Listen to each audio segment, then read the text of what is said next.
One day, while working at a shelter, a woman approached me. "You seem so grounded," she said. "What's your secret?" One night, Jason showed up at my door unannounced. "I can't stay away," he said, his voice desperate.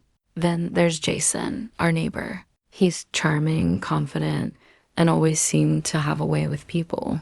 It all started on an ordinary afternoon. Ethan was working late, as usual, and I was home alone, trying to fix a broken faucet.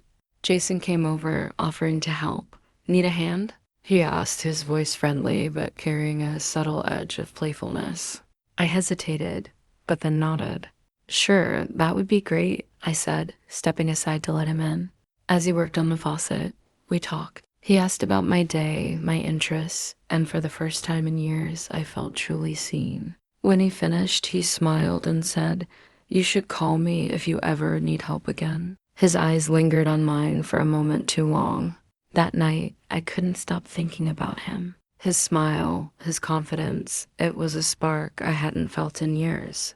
The next time he came over was for a barbecue Ethan had organized. Jason was there, laughing and charming everyone, but it was the way he looked at me across the yard that made my heart race. I knew I should look away, but I couldn't. Later that evening, while Ethan was distracted talking to a friend, Jason approached me. "Can I steal you for a moment?" he asked. "This is not the end of my story. It's just another chapter in the ever-evolving book of my life." "Different how?" I asked, trying to keep my tone light, though my nerves were betraying me. Karen shared that Ethan was doing well, that he had found happiness again. It brought a sense of peace to my heart.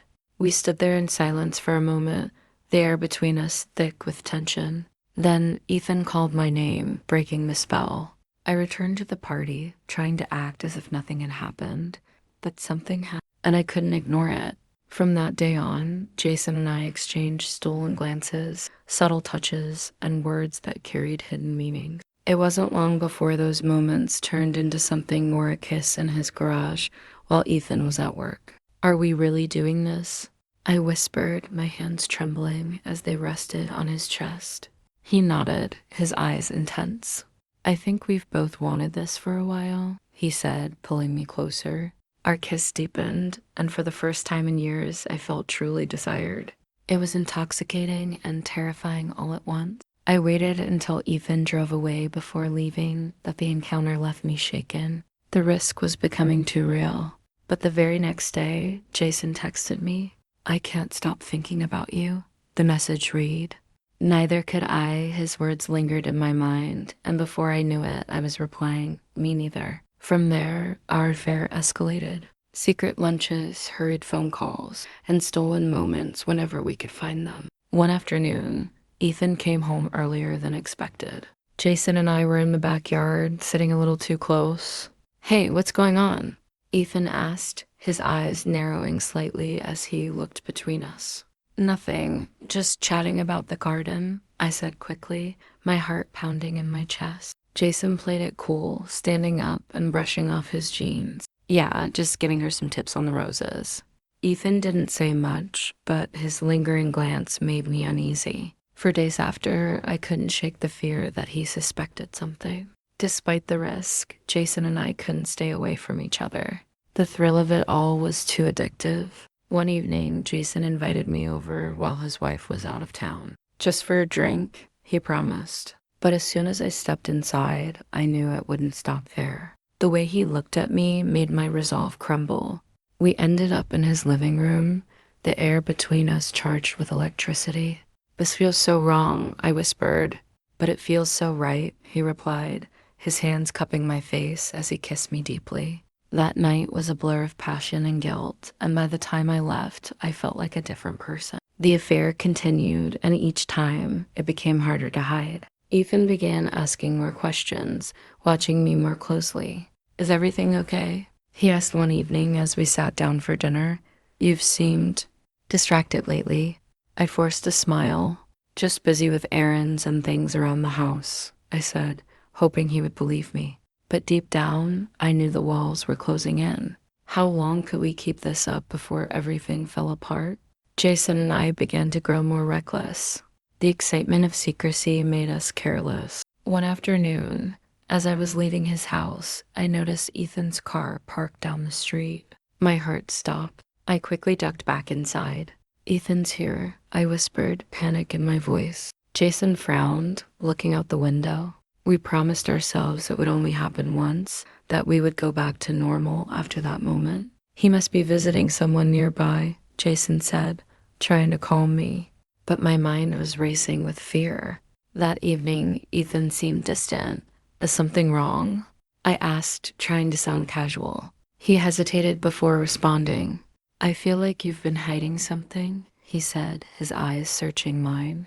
I denied it, but the guilt was eating me alive. I could barely sleep that night, haunted by the choices I'd made. Jason and I met the next day to talk. "I don't know if I can keep doing this," I admitted, tears in my eyes. "Lavra, I feel the same way," he said, his voice heavy. "But I can't imagine not having you in my life. For 10 years, I've been married to Ethan.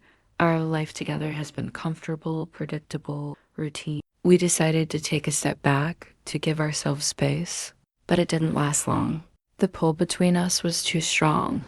I let him in, and we fell into each other's arms. It was passionate, raw, and filled with the weight of our mistake. The next morning, as he left, Ethan's car pulled into the driveway. Jason froze, panic flashing across his face. "What do we do?" I whispered, my heart pounding.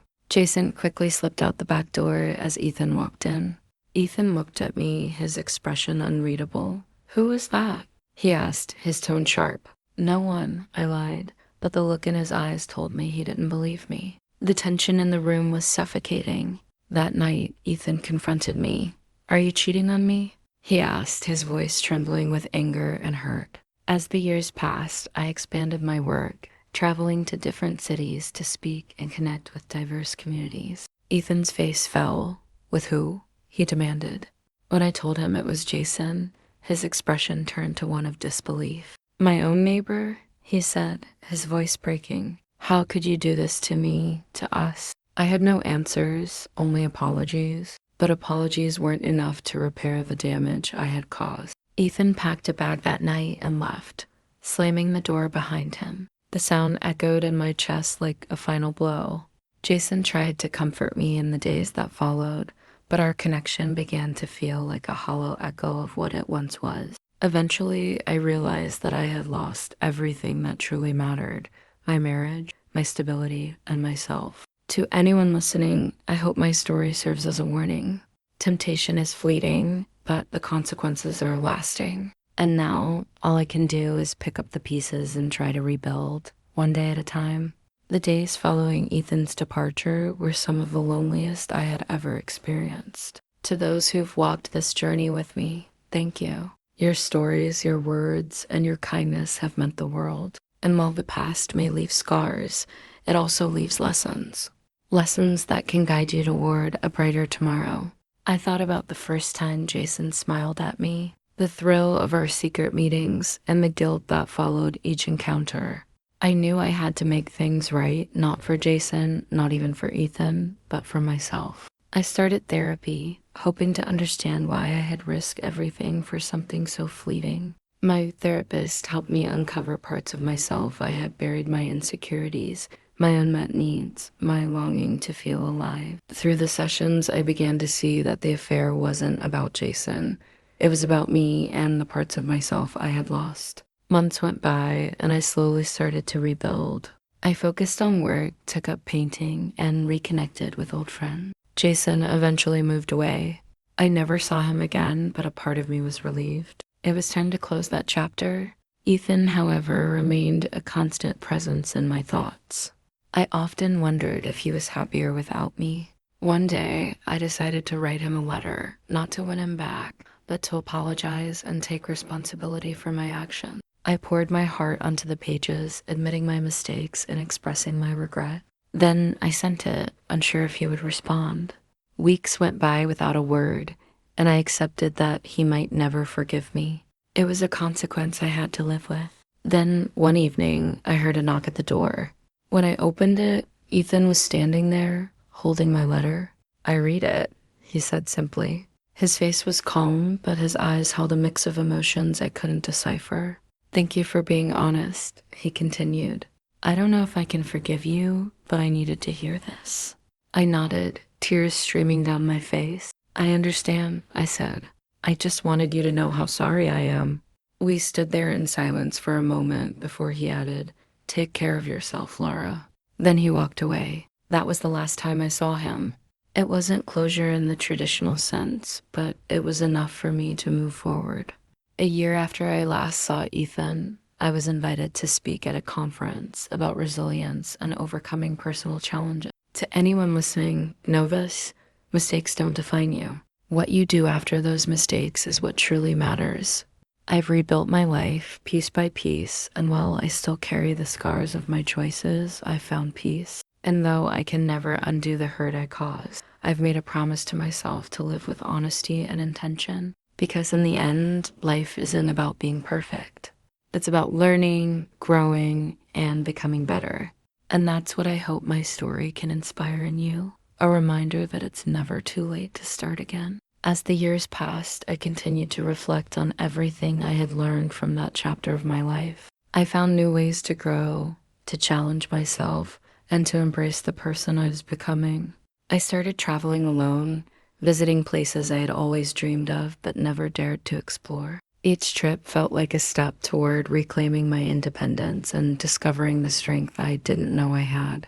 During one of these trips, I met people who inspired me with their own stories of resilience and growth. Their experiences reminded me that everyone carries their own scars and that healing is a journey, not a destination. Hi, my name is Lara. I never thought I'd find myself in such a situation, a betrayal that I never planned, but couldn't resist. I also began volunteering, giving my time to causes that mattered to me. It helped me find purpose and connection. I smiled, thinking about how far I had come. It's not a secret, I replied. It's about learning from the hard times. Her words stayed with me, a reminder of how much I had grown and how much I had to offer to the world. But even as I moved forward, there were moments when the past would resurface, a song, a place, a memory. Instead of feeling weighed down by regret, I chose to see those moments as reminders of how far I'd come. One evening, as I sat by the fireplace in my new home, I opened a journal and began to write. I wrote about my journey, the mistakes I had made, and the lessons I had learned along the way. Writing became a form of therapy for me, a way to process my emotions and find clarity in my experiences. Eventually, those journal entries turned into a book, a memoir of sorts, sharing my story with others. To my surprise, the book resonated with people. I received letters from readers thanking me for my honesty. One letter stood out: a woman who said my story had given her the courage to leave a toxic relationship. Her words brought tears to my eyes. For the first time, I felt like my pain had a purpose. Through my writing and speaking engagements, I found a community of people who had faced similar struggles. Together, we shared our stories, our triumphs, and our setbacks, finding strength in our shared humanity. And though the past will always be a part of me, it no longer defines me. It's simply a chapter in my story. Each story I heard, each person I met, added new layers to my understanding of resilience and human connection. Because life isn't about avoiding mistakes, it's about learning, growing, and finding the courage to move forward. One evening, as I sat alone in the house, the silence was unbearable. I found myself replaying every decision I had made. To anyone listening, remember this: your story is never over. Every day is a chance to write a new chapter. As the years went on, I found myself looking back less and focusing on the present more. I built a life filled with meaning, one that wasn't defined by my mistakes, but by my growth. I started teaching writing workshops, helping others find their voices and tell their own stories. It was fulfilling in a way I hadn't expected, watching people transform their pain into art and resilience. One day, while teaching a class, I saw a familiar face walk through the door. It was Ethan. My heart skipped a beat as our eyes met. He gave me a small smile and took a seat at the back of the room. After the class, he approached me. I didn't mean to interrupt, he said. I just wanted to see how you were doing. I'm good, I replied, unsure of what else to say. Seeing him brought back a flood of emotions. I've read your book, he said after a pause. It was honest, painful, but honest. Thank you, I said softly. That means a lot coming from you. For a moment, neither of us spoke. I found some peace, he continued. It took time, but I've moved on. I hope you have too. I have, I said, and I'm truly happy for you. There was sincerity in my voice, and I meant every word. Before he left, he added, "Take care of yourself, Laura. You've come a long way." Watching him walk away, I felt a sense of closure I hadn't realized I needed. It was bittersweet but freeing. In the years that followed, I continued to grow, to love, and to live fully. My mistakes didn't define me, they taught me. To anyone listening, know that it's never too late to start over. Life is a series of chapters, and you hold the pen. And while the scars of the past remain, they are a testament to the battles fought and the lessons learned. As I sit here now, reflecting on it all, I feel gratitude, not for the pain, but for the growth it brought. Because in the end, life isn't about perfection. It's about resilience, forgiveness, and hope.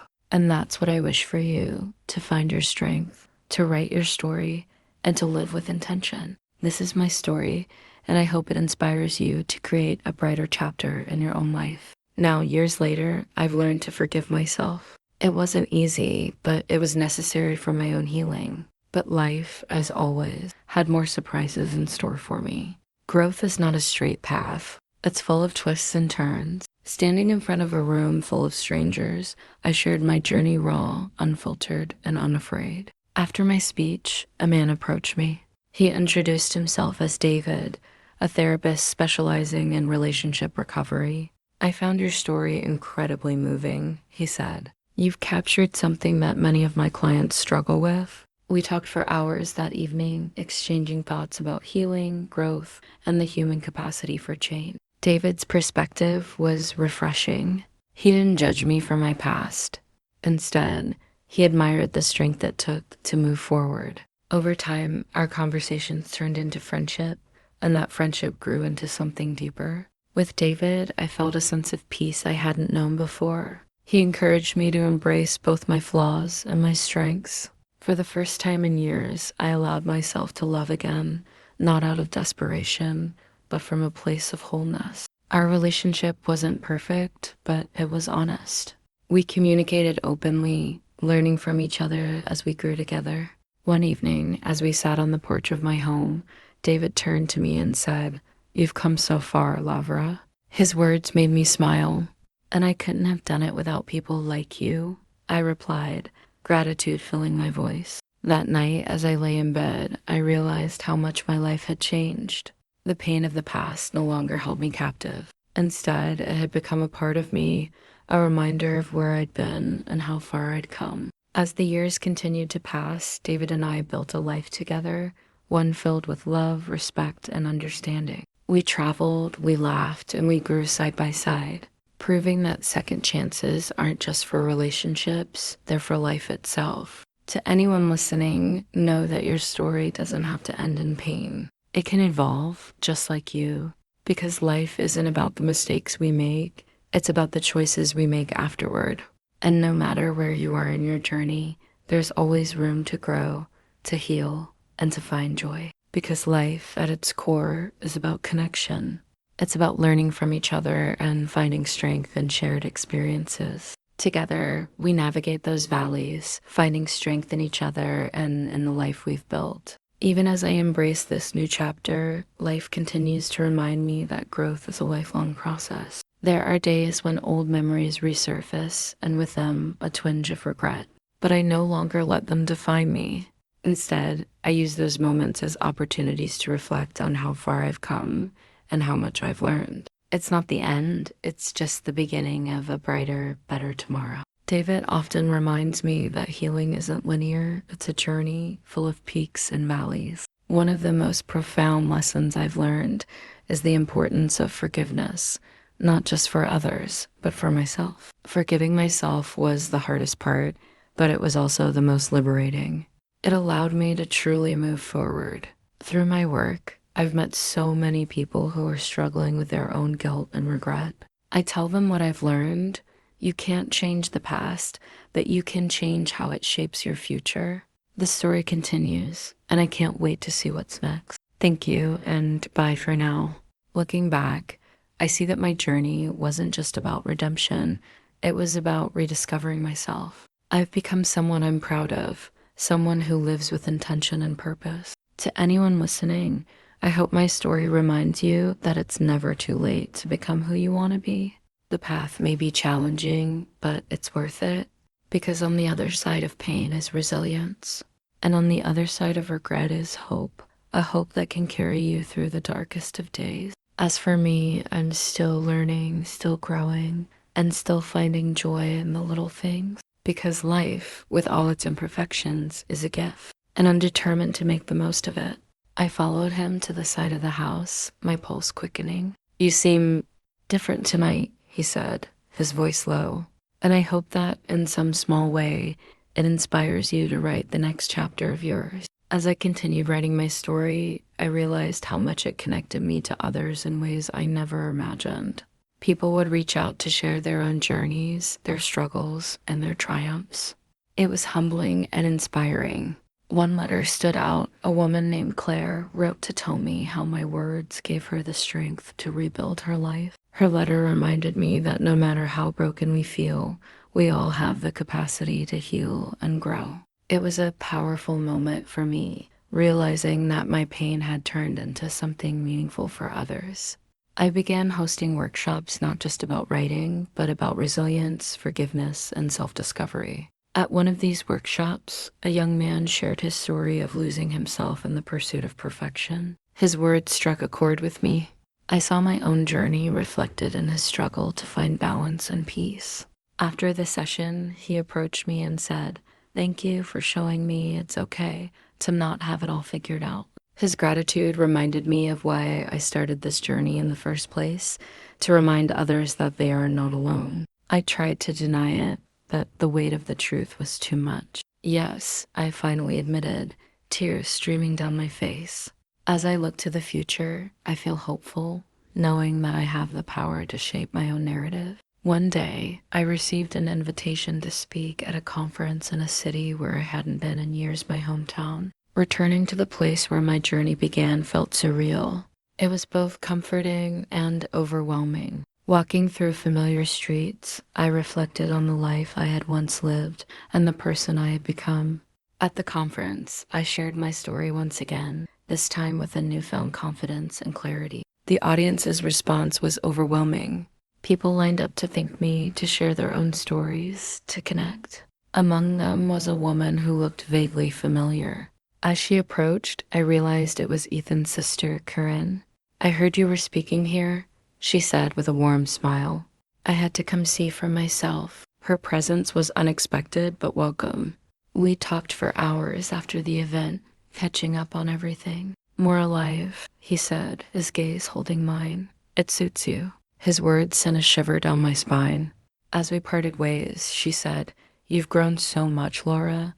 I know Ethan would be proud of who you've become." Her words stayed with me, a reminder that even broken relationships can leave behind lessons and healing. Now, as I sit here reflecting on everything, I feel grateful for the pain, for the growth, and for the connections I've made. So here's to second chances to rewriting their story, one chapter at a time, with courage and hope. And as my story continues to unfold, I hold on to the belief that the best chapters are yet to come. As I write the final words of this chapter, I find myself at peace with where I am and where I've been. The mistakes I made no longer define me. They are simply stepping stones on the path to who I am today. I've learned that life is not about perfection, but about growth, resilience, and the courage to start anew. Jason tried to reach out, but I couldn't bring myself to answer his calls. Seeing him felt like a reminder of my failures. And to anyone listening, know that no matter how far you've fallen, there's always a way forward. Forgive yourself, embrace the lessons, and let go of the weight that holds you back. Because life is too short to live in regret. It's meant to be lived fully, boldly, and authentically. As for me, I'll continue writing my story, one filled with hope, love, and the beauty of imperfection. Thank you for being a part of this journey. This isn't the end, it's just the beginning of something new. So here's to second chances, to growth, and to the endless possibilities of tomorrow. And with that, I close this chapter, grateful for everything that brought me here. Every mistake is a lesson, every setback a chance to grow. It's all part of the human experience.